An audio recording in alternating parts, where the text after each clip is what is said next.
Hello again, this is Mark Hall, coming to you from the basement,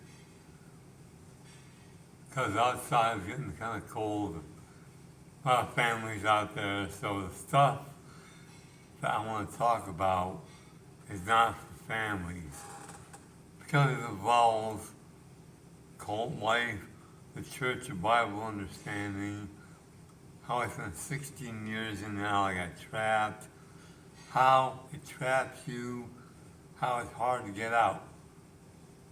Well, let's go back down. Let's think of a phrase said by many famous people on TV and other such places. But still, if the accuser is any good, you will not find a way to get out from the accusations. An accuser will know how to get into your mind the way our cult leader did. Because you're a young person, you're bubbly, you're happy. Could be an older person, but mainly he works on young people. They're bubbly and happy, had a good life ahead of them, and it slowly gets into the mind. He praises you, he tells you you're great, he'll tell you all these things, and slowly by little, he'll screw his way in your head and change your mind. And you get lost. You go, what happened? It's a very slow process. But the slower it takes, the harder it is to get out of it. Like I said, I spent 16 years in the Church of Bible Understanding. There were people that got in, saw the trap, and got out. It depends on your background, your lifestyle, where you came from. I came from the country. I was a country kid. I've never been exposed too much. I got involved here, ended up in the big city down in New York. It was fun for a kid. Wow, it was great. But when I got there, the first place they sent me to was this apartment. It was called the Trip Apartment the day before. And the guy took me there, kicked open the door, unlocked it, and put the door back together. And the room was empty, and that's where I slept for the night. Okay, you're a kid, you think it's fun, go along with it. Next day we go down to all the brothers about the carpet cleaning business, singing, happy, merry, all kinds of good stuff, sing songs about the spiritual movement that we were in, and all that kind of stuff. I mean, going is happy, gets you going, you're motivated, you're part of something. I was an only kid, and that's hard to break out of when people start making you feel special. Breaking out is hard. So anyway, that happened, and little by little, the screws go in your head and lock your brain tight. You don't realize it. It's like an octopus or jellyfish. They go around you and they squeeze. Or a boa constrictor is a good way to put it. They go around you and they squeeze the life out of you. Now this particular boa constrictor took years to extinguish the life out of me. But he did it. And so I'm coming you with a warning to look for the signs in yourself.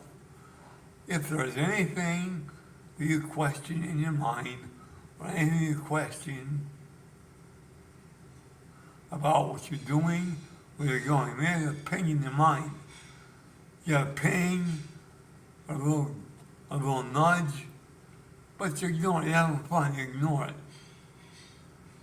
As well, because you ignore the pings, you can't get out.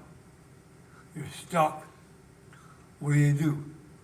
Well, if you do what I did, you ignore it. You ignored the ping, you ignored that, and you said, well, there's nothing wrong with this. When they told me I was too weak to go home for Christmas to my parents, after I was in there for maybe 2 years, I'm too weak. I shouldn't go see my parents. I listened, I gave in. First breakdown. And when they tell you to stay with your family or parents, they start taking away the connections. And then when nothing's familiar to you, they can reform you into what they want you to be. And usually what they want you to be is someone that they can use to further their ego, that they're great, they're good. And they either want to make money, they'll do whatever.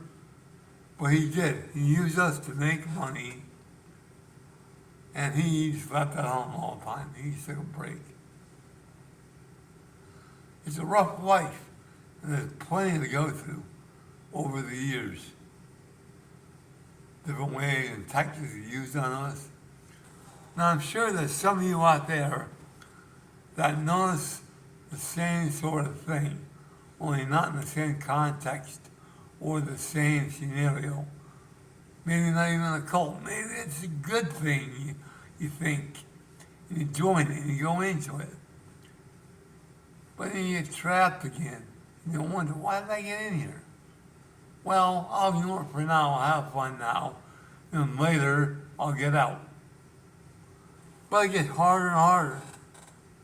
Maybe you'll ignore those thoughts to get out. Maybe you won't. Maybe you'll set yourself free.